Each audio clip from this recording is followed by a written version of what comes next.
Si estás pensando en comprar un coche eléctrico, esto te interesa porque te vas a ahorrar impuestos.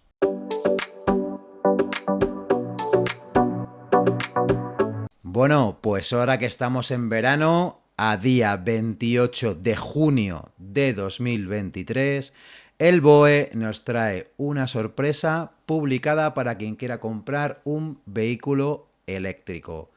Hasta 3.000 euros de ahorro en tu próxima declaración de la renta. Así que está bastante bien. Y además es compatible con el plan MOVES, que te puedes llevar hasta 7.000 o 7.500 euros si vives en un municipio de menos de 5.000 habitantes.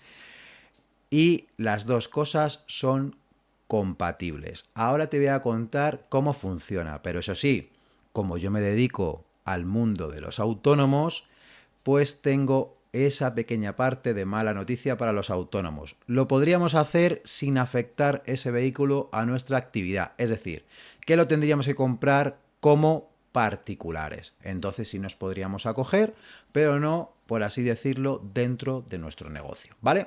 Tú compras tu coche eléctrico, ¿qué dos cosas tienes que tener en cuenta? Pues bien, por un lado, tenemos que tener en cuenta para esta deducción en renta el precio del vehículo.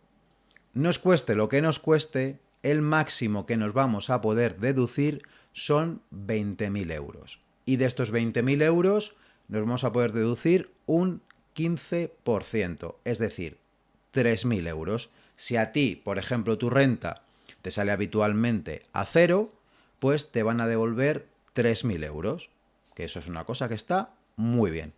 Ahora tienes que tener en cuenta la conjugación entre el MOVES y esta deducción. Bueno, si compráramos el coche más barato eléctrico, que si no estoy confundido, porque yo de coches no entiendo absolutamente nada, es el Dacia Sprint, que cuesta alrededor de 22.000, casi 23.000 y pico euros. Total, que si aplicamos el plan MOVES, nos va a pasar lo siguiente. El plan MOVES es una ayuda, vamos a suponer que nos van a dar 7.000 euros de plan MOVES. Es una ayuda que yo recibo y luego tengo que pagar impuestos por ella. Tienes que tener en cuenta lo siguiente. ¿En qué tramo te encuentras con los ingresos que tú tienes? Es decir, si me encuentro en este tramo que sería entre 20.200 y 35.200, me van a aplicar un 30%, porque recuerda que estos tramos que te enseño son la parte estatal de Castilla-La Mancha. Ahora mismo, aunque ponga 2021, en 2022 son exactamente iguales. Y en la parte autonómica, en mi comunidad, que es Castilla-La Mancha, son exactamente iguales. Es decir, te van a aplicar un 30%. Si te dan 7.000, vas a tener que pagar 2.100.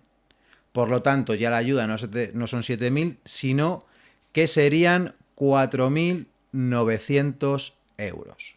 Que si compro el Dacia Spring, como te he dicho, vale 23.000 euros aproximadamente. Entonces, tengo que restarle estos 7.000 euros de ayuda. Entonces ya no podría llegar a los 20.000 de deducción, sino que me quedaría por debajo.